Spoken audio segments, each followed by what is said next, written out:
ton prochain comme toi-même. C'est la règle d'or dans l'Ancien Testament ou dans l'Ancienne Alliance. Tu aimeras ton prochain comme toi-même. C'est ce qui ressort dans le dialogue ici entre Jésus et cet homme. Et nous verrons que ce n'est pas n'importe quel homme, c'était un chef. Bon, maintenant, on peut se demander quelle est la règle d'or dans la Nouvelle Alliance ou dans le Nouveau Testament. Est-ce que c'est la même chose, tu aimeras ton prochain comme toi-même, ou quelqu'un a une autre idée?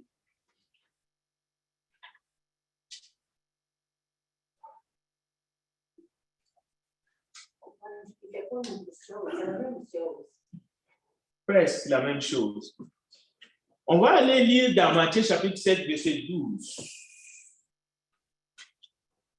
Qui est probablement depuis Matthieu chapitre 7, verset 12, ce qu'on peut désigner comme étant la règle d'or dans la Nouvelle Alliance. C'est vrai que tu aimeras ton prochain comme toi-même traverse les airs. C'est toujours valide comme la Sainte Joséphine a dit. Je ne suis pas en train de dire que c'est fini. Non. Mais Jésus apporte un plus, comme il a toujours fait. Alors, Matthieu 7, verset 12, s'il vous plaît. Si vous avez trouvé, lisez. Tout ce que vous voulez que les hommes fassent pour vous, faites-le de même pour eux, car c'est la loi et les prophètes. Voilà. Donc, c'est cette phrase-là qui a été retenue dans le Nouveau Testament comme étant une règle d'or, comme tu aimeras ton prochain comme toi-même. Mais les deux sont valides. Mais dans les enseignements de Jésus, surtout dans le Nouveau Testament, dans les sermons sur la montagne, lorsque ces phrases ont été prononcées, écoutez bien, tout ce que, au fait, on peut même dire que tu aimeras ton prochain comme toi-même est là-dedans. Au fait, c'est juste une autre manière de le dire. Tout ce que vous voulez que les hommes fassent pour vous, faites-le de même pour eux, car c'est la loi et les prophètes. Donc, ça résume tout, sans extrapoler. C'est-à-dire, sans extrapoler, c'est-à-dire, on ne peut pas sortir du cadre, on ne peut pas sortir du contexte. Parce que le contexte ici, c'est la parole de Dieu, c'est le contexte du bien. Alors, les gens qui sont un peu sadomachistes ou des gens qui ont perdu complètement la tête, qui aiment des choses bizarres, il ne faut pas qu'ils les fassent aux autres. D'accord? Ce n'est pas ça. Il ne faut pas sortir dans le cadre du bien. Si quelqu'un s'autoflagelle, il ne faut pas qu'il flagelle les autres.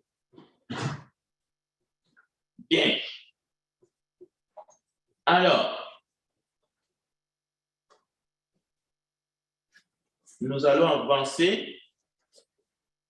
Encore une fois, on va poser les cadres rapidement.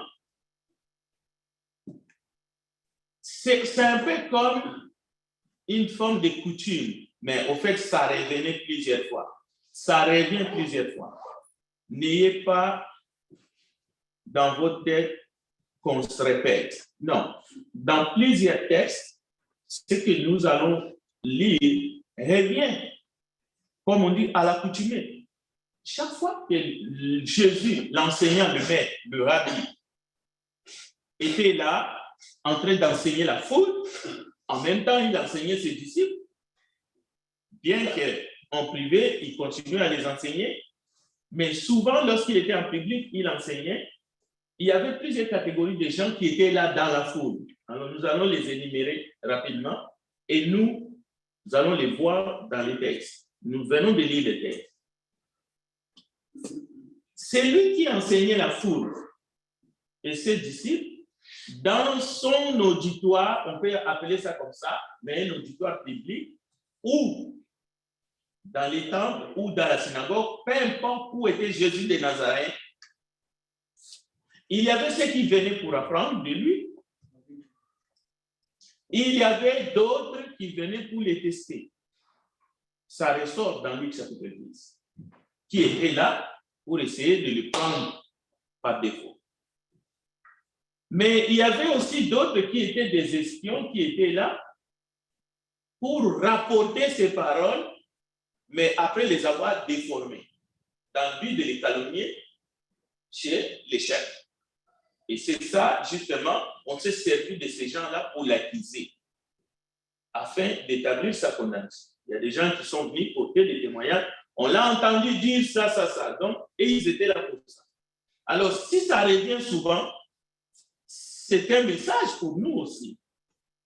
Alors, ce jour-là, c'est un spécialiste de la loi de Moïse, un docteur qui pose la question à Jésus, mais dans le but de le tester. Mais c'est une très belle question qui concerne la vie éternelle. Et Jésus profite, il répond, comme il a répondu, c'est dans les textes.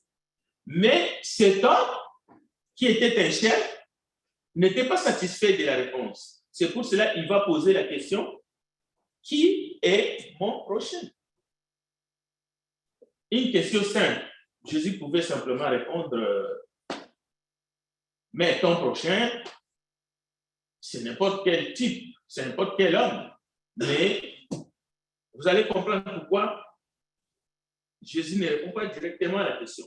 Jésus va raconter cette histoire ou cette parole.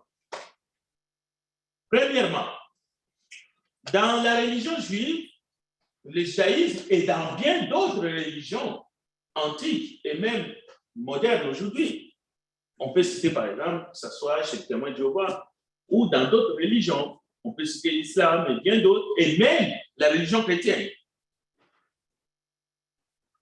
Il y a toujours ceux qui pensent que je dois avoir de la considération aux membres de notre mouvement, de notre religion ou de notre secte, peu importe. Et il y en a ceux qui vont penser que ceux qui ne sont pas dans notre mouvement, c'est-à-dire dans notre secte, c'est comme un peu de mécréants ou des parias. Il y a plusieurs termes pour les désigner. Alors, ce n'était pas différent. Les non-juifs, à cette époque-là, parmi les juifs, n'avaient aucune considération sur le plan religieux. Je ne dis pas qu'on les maltraitait. Non. Je ne dis pas. Mais c'était un peu bizarre de voir un juif manger avec les non-juifs. C'est de cela dont il s'agit. Bien que les étrangers étaient bien reçus et on leur donnait à manger parce que cela figurait dans les commandements de Dieu. Aujourd'hui encore, dans les religions modernes, cet esprit-là est là. Est-ce que cet homme-là est de l'autre? Est-ce qu'il est chrétien? Est-ce que c'est un témoin de Jéhovah? Attention, nous, on ne se mélange pas avec les autres. Pas mal de choses comme ça. Mais dans le contexte de cet enseignement,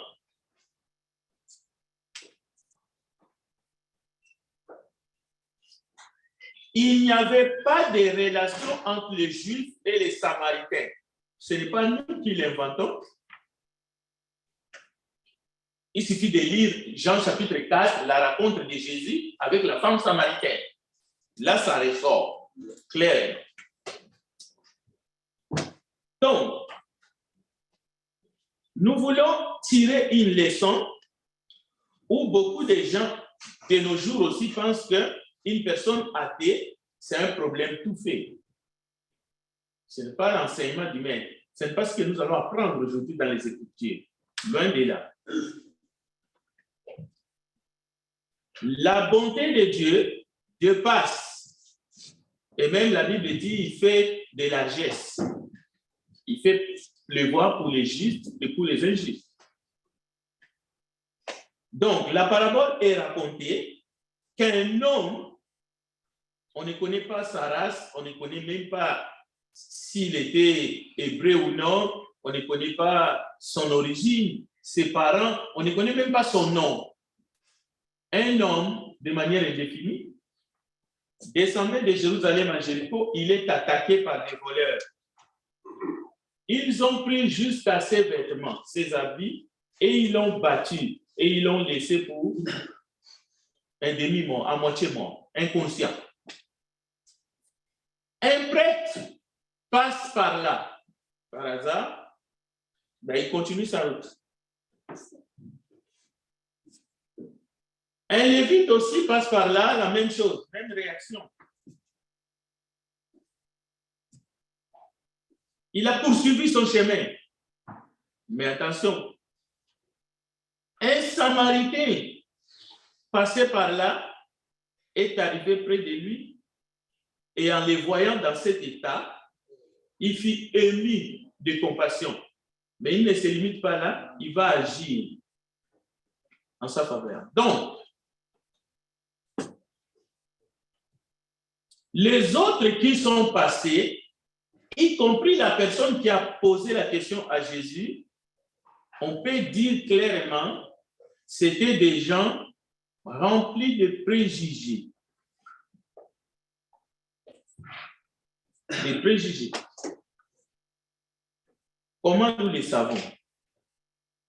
J'aimerais que quelqu'un cherche Jean chapitre 8, verset 48.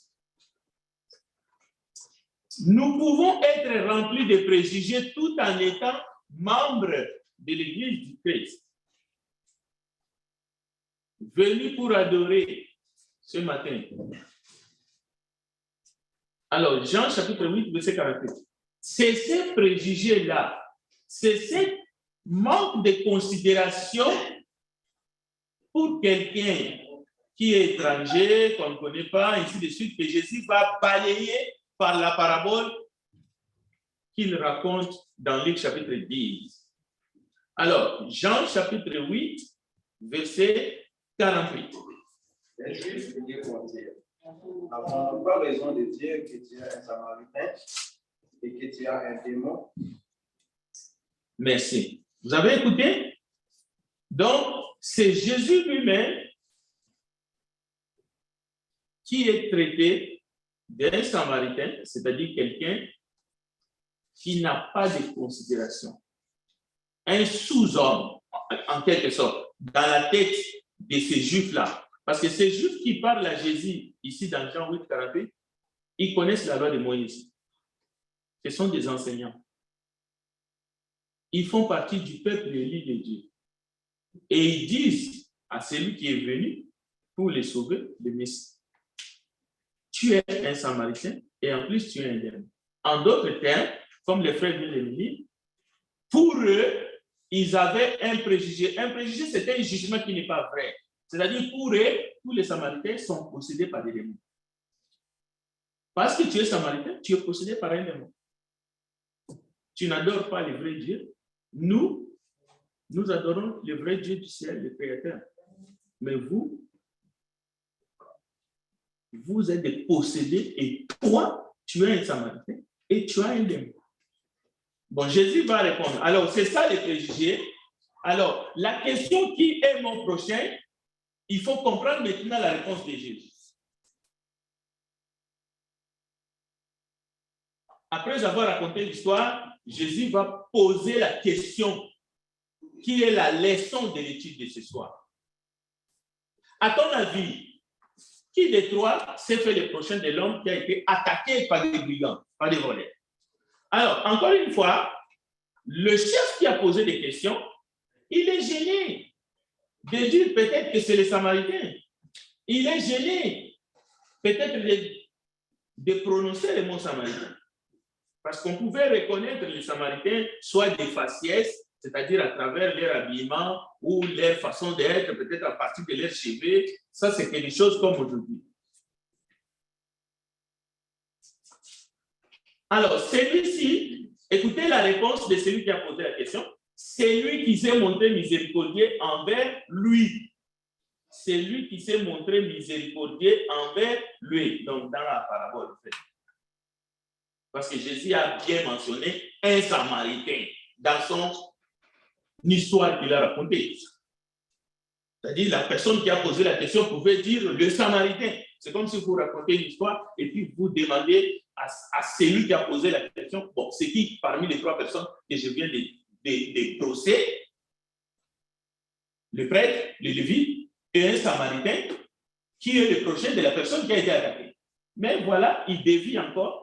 C'est celui, pour ne pas mentionner un Samaritain, qui était miséricordieux envers. Alors, la leçon qui sera notre conclusion, Jésus sourit, va et toi fais de même. C'est ça la leçon. Jésus ne dit pas retiens la leçon, aller étudier, non, c'est la pratique. Va et toi fais de même. C'est ça. Ce n'est pas la théorie, retenir la théorie dans la tête. Non. Ça ne sert à rien ce que vous savez et qui est dans la tête, si vous ne les mettez pas en pratique. Jésus ne lui dit pas, ok, tu as bien répondu, retiens jusqu'à la fin de ta vie l'histoire que je vais te raconter. Non. Jésus lui dit, et c'est vraiment vers la fin, va et toi, fais de même.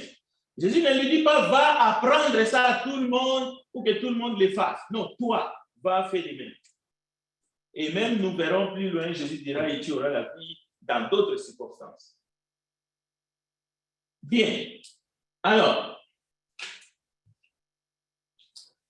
nous avons lu plusieurs fois cette parabole, nous la connaissons, nous la méditons, nous la connaissons même par cœur. Et si on commence à échanger, qu'est-ce que vous pensez, qu'est-ce que cette parabole veut dire, nous allons sûrement avoir des réponses, c'est sûr, qui va venir de notre intellect. Mais encore une fois, le but de cette parabole, ce n'est pas la connaissance. Jésus raconte cette histoire pour briser les tabous. Ces tabous-là, on les trouve dans les cultures. Des tabous sociaux, des tabous culturels. C'est vraiment une parabole pratique. Il y a des barrières culturelles, voilà. Il y a des barrières communautaires. Il y a des gens qui vivent en communauté. Et c'est contre-productif aux enseignements du maître et même à la vie dans la société.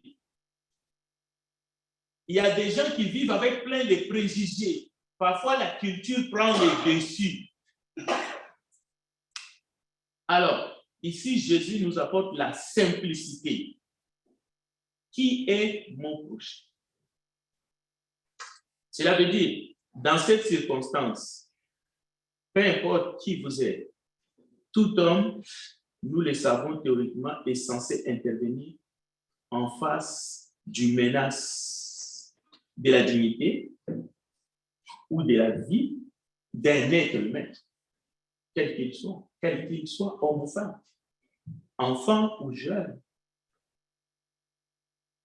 C'est ça. On ne peut pas déclencher l'alerte, comme on l'appelle ici, Amber, parce que c'est un chat qui est en danger, et puis on voit l'ambulance passer avec les feux, on pense que oui, c'est un chat qui est brisé. C'est tout à fait normal. C'est tout à fait normal de déclencher l'alerte là, parce qu'il y a un enfant qui est disparu, tout à fait. C'est tout à fait vrai. Mais que ce soit un chat, que ce soit un enfant, que ce soit un homme de 95 ans, que ce soit une femme de 100 ans, Jésus ne fait pas cette différence. Que ce soit un homme de couleur, que ce soit la race pure, la souche, que ce soit un autochtone ou un Québécois pur laine, c'est la même affaire. C'est ça l'enseignement. La souffrance, les soins des malades, les blessures internes, les blessures ouvertes. L'homme qui voyage de Jérusalem à Jéricho, c'était une proie de voleurs. Bon, bien sûr, nous voulons, surtout lorsque nous lisons les enseignements de Jésus, entrer dans les spirituels. C'est-à-dire commencer à dire, oh, cet homme-là qui a été attaqué par les brigands, cela représente Adam au paradis. Comme ça nous déresponsabilise complètement avec les gens avec qui nous vivons et qui sont dans le trouble et qui sont malades. Parce que nous voulons voir, c'est Adam dans le paradis. Donc, c'est une histoire, au fait, qui ne concerne pas les humains sur la terre, en fait. Bon. Quand Jésus raconte cette histoire, il sait que les hommes qu'il est venu sauver sont aveuglés dans ce monde. Ils souffrent à cause de l'aveuglement, de l'ignorance. C'est-à-dire, ils ne savent même pas qui est son prochain. Et on peut le dire dans ce 21e siècle. On peut le dire. Où est la compassion dans notre monde aujourd'hui? On peut avoir pitié sans lever les petits doigts de quelqu'un, mais ça s'arrête là. Mais la compassion pousse à l'action. La compassion pousse à l'action, même à une petite action. La compassion ne nous laissera pas indifférents, insensibles à la souffrance, à la douleur de l'autre. Voilà ce que ça veut dire, mon prochain. C'est l'autre. Mais l'autre qui souffre. Très souvent dans notre monde, beaucoup se comportent comme des spectateurs. Nous ressemblons étrangement à ces prêtres et aux Lévites qui ont vu les blessés, mais ils sont passés outre. Nous sommes devenus des spectateurs silencieux en plus. Parce que même parler, c'est une action. Aujourd'hui, il y a des gens qui ont même peur de parler. Qui voient l'injustice, qui voient le mal, qui entendent la souffrance des autres, mais ça se passe très loin. Ça ne nous concerne pas. Les médias nous apportent la douleur, la souffrance jusque dans nos salons, à travers la télévision. Maintenant, aujourd'hui, à travers nos cellulaires, nous voyons, nous côtoyons, nous écoutons. On peut se poser la question, quelle est notre réaction? Nous entendons des violences, des bouleversements, des guerres, des familles, de la pauvreté, des maladies, des malaises, même des catastrophes naturelles qui frappent parfois tout autour de nous. C'est-à-dire, du jour au lendemain, la personne a tout perdu et il n'est pas assuré. S'il est assuré, tant mieux. Mais Jésus nous enseigne qui est mon prochain. Et nous devons nous poser cette question aujourd'hui. Les réfugiés arrivent de la Syrie, de l'Afghanistan, ils arrivent du Mexique, ils arrivent de l'Ukraine, ils arrivent, le voilà, ils arrivent, on les voit, nous attendons que les frontières sont bondées. Il y a maintenant 1500 personnes qui arrivent par jour dans nos frontières, ici, au Canada. Mais savez-vous qu'aujourd'hui, en Europe, et même ici, comment est-ce que le sujet des réfugiés est devenu un sujet de politiciens? Il faut fermer les côtes européennes. Que ce soit en Italie, que ce soit en France, il y a un débat. Les Français discutent avec les Italiens, ainsi de suite. C'est devenu un problème. On va nous envahir. Même les pays qui sont dits pays d'accueil, mais en réalité, ça crée des tensions. Ces gens-là arrivent, ils sont complètement démunis, ils ont traversé 14 pays du Brésil jusqu'au Canada, et ils arrivent ici, ils n'ont rien. Mais ce sont eux les pauvres. Ce sont eux nos prochains. Du moins pour commencer leur vie. Mais Jésus pose la question. Au fait, il répond à la question, qui est mon prochain?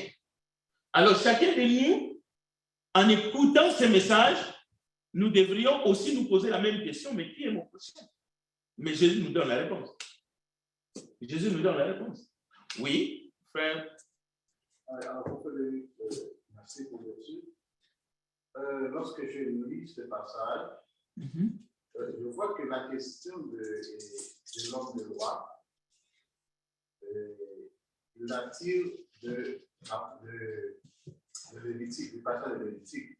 C'est-à-dire que c'est à partir du passage de Lévitique qu'il a posé la question, et peut-être qu'il n'a pas bien compris le passage, le verset. Maintenant, voyons Jésus lui-même qui a donné la réponse.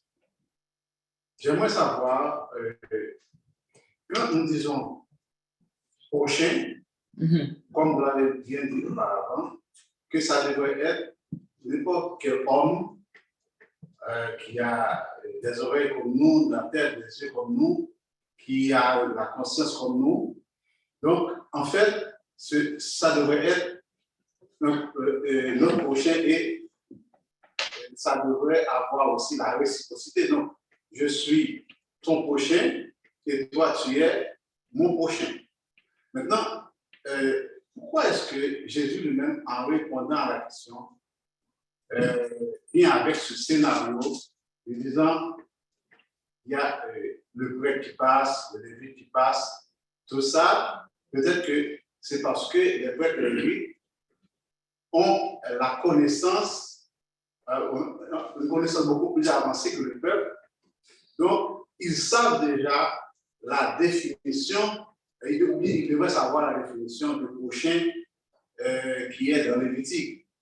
Maintenant, pourquoi est-ce que, alors, Jésus lui demande de choisir parmi les trois, alors les gens qui ont passé, qui sont passés auprès de l'homme blessé, qui est son prochain. Donc, cela sous-entend que c'est celui qui a pitié de lui. Maintenant, et les autres, pourquoi ne sont-ils pas le prochain de celui qui est blessé? Est-ce que le prochain, cela veut dire c'est celui qui a pitié de l'homme blessé, ou bien ce sont des prochains aussi, mais ce sont des prochains mal intentionnés, ou bien des prochains méchants? C'est ça ma question. Ok, merci pour la question. Déjà, en parlant de l'identité de cet homme qui a été attaqué, les textes ne nous laissent pas, ne nous donnent pas véritablement l'identité de cette personne. Nous ne connaissons pas, selon les textes, qui était le nom de cet homme qui est tombé entre les mains des brigands, ni sa nationalité. Nous ne connaissons pas sa culture, sa communauté d'appartenance, sa race, comme on dit, ni même sa religion. Ça, c'est le premier point. Il est tout simplement un homme. Ça, c'est la première chose. Oui, c'est un homme. Alors, tout homme, chaque être humain qui a besoin d'aide, selon l'enseignement, c'est mon prochain. C'est-à-dire, toute personne qui se retrouve dans l'état de misère, que ce soit par rapport à sa dignité, que ce soit par rapport à ses besoins qui touchent vraiment la vitalité, parce qu'il y a des besoins vitaux, c'est mon prochain. Si quelqu'un n'a pas besoin d'aide, il n'est pas mon prochain. Parce qu'il faut rester dans un cadre. Il faut rester dans un cadre. On pourrait élargir, mais dans un autre texte. Mais on veut rester dans les contextes. C'est pour cela que certains ont appelé justement cette parabole les bons samaritains. C'est Jésus qui amène, au fait, qui donne ces contextes. Parce que, oui, la question, c'est qui est mon prochain? C'est large, c'est vague. C'est comme aussi vous venez de nous donner un peu cet aperçu. Mais moi, je dois rester dans le cadre. La réponse de Jésus est constante. C'est que toute personne qui est dans le besoin, toute personne qui a besoin d'aide, selon l'enseignement de Jésus, ici, dans l'Église, c'est mon prochain, indépendamment de son origine, de sa race, de sa couleur de peau, de sa religion. C'est mon prochain. Or, la définition du lévite et la définition du prêtre qu'ils avaient selon le bagage de l'ancienne alliance, Jésus est venu apporter une correction, même si leur façon de considérer le prochain. Hein, on a parlé de considération. Les Juifs ne mangeaient pas avec les non-Juifs. Les disciples étaient étonnés de voir Jésus parler avec une femme. La femme samaritaine a dit à Jésus, nous et vous, comment ça se fait que tu me demandes de l'eau? Donc, ces choses-là existaient. Jésus vient pour donner un coup de balai. C'est-à-dire, dans cette circonstance, je peux extrapoler ou te rejoindre toute personne qui a besoin d'aide ou non, c'est mon prochain. Indépendamment de qui il est. Donc là, je reste dans le contexte et j'extrapole. Tout être humain qui a besoin d'aide ou non, c'est mon prochain.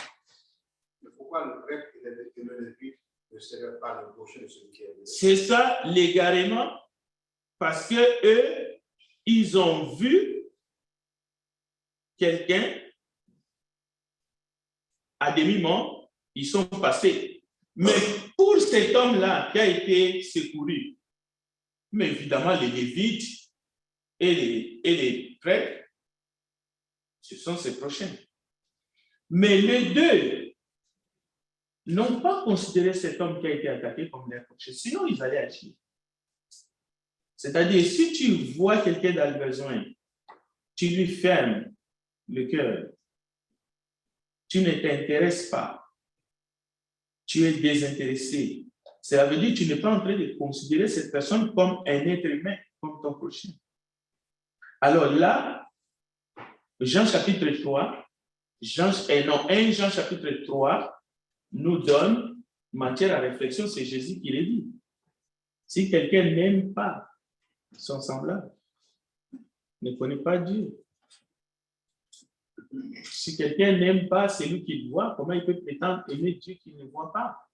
Ainsi de suite. Mais pire encore, si quelqu'un est violent, agressif envers son semblable, c'est un meurtrier. 1 Jean chapitre 3. Donc, c'est ça. Oui? Est-ce qu'on peut tirer aussi la leçon dans notre sujet où Jésus lui-même avait subi auprès des Juifs des préjugés? Est-ce que ces deux-là ont fait une préjugé de la personne blessée, du prochain, dans le cas où ils n'ont pas apporté d'aide? Parce que si on prend l'exemple suivant, peut-être moi, dans mon pays, si je trouve peut-être quelqu'un au coin de la rue rempli de sang, on pourrait dire c'est un volet, ils l'ont mis à moitié mort, il faut que je me retire. Je ne peux pas toucher cette personne, ils vont m'attaquer aussi. Oui. Toute personne qui n'a pas de considération, qui n'a pas de compassion envers la souffrance de l'autre, c'est pas, il n'a pas compris qui est son prochain. La même chose, ils ont traité Jésus de tous les noms, mais c'est parce qu'ils ne considéraient pas. Et d'ailleurs, il y en a qui disaient, est-ce que de Nazareth peut venir quelque chose? Ils ont méprisé Jésus. Ils disaient, on connaît ton père, on connaît ta mère. Ça veut dire que dénigrer une personne, ça a des niveaux. Ce n'est pas parce que tu es juif que tu ne vas pas te faire dénigrer. Jésus était juif. On connaissait son père et sa mère. Tu sais ce qu'ils ont dit à Jésus? Il n'a pas appris, lui. Il n'est pas allé à l'école. Comment est-ce qu'il peut nous enseigner, nous? C'est comme on a dit aussi à cet aveugle-né. Tu es tout entier né dans le péché. Tu veux nous enseigner? Donc tu vois, c'était des pharisiens. C'était des juifs. Donc même dans une même communauté, il peut y avoir ces mépris, c'est-à-dire la non-reconnaissance que mon semblable, quel qu'il soit, c'est mon prochain. Donc, en conclusion, notre monde où nous vivons, dans un océan de souffrance, pensez seulement aux millions de gens qui souffrent dans les hôpitaux, dans les hospices, qui souffrent de la famine et tout. Est-ce qu'il y a encore cette notion de comprendre qui est mon prochain? Sinon, on ne serait pas là. C'est pour cela que nous, en écoutant Jésus ce matin, nous devons nous interroger au plus profond de nous-mêmes et surtout d'écouter Jésus qui nous dit, va, et toi, fais de même. Amen. Fais de même. Mais toujours selon tes moyens, là où tu es. Ne sois pas seulement un curieux, tu regardes et puis tu passes. C'est ça le problème. Il ne faut pas penser seulement ces deux-là où regardons, parce que nous regardons si nous passons. Nous regardons dans nos cellulaires, nous regardons plein de trucs, on voit la misère des gens et puis on passe. Terminons par une courte prière. Tendre Père, nous te bénissons encore ce matin. Aide-nous à saisir cet enseignement et surtout à le mettre en pratique dans nos vies. Aide-nous à être le sel de la terre et la lumière du monde, à parler quand il faut, à agir quand il faut, toujours pour secourir, toujours pour défendre la vérité, toujours pour faire du bien autour de nous, selon le moyen que tu nous donnes. Bénis ta parole, bénis ton peuple. Nous laissons ce qui va commencer à souper entre tes mains. Au nom de Jésus, nous avons ainsi prié. Amen. Amen.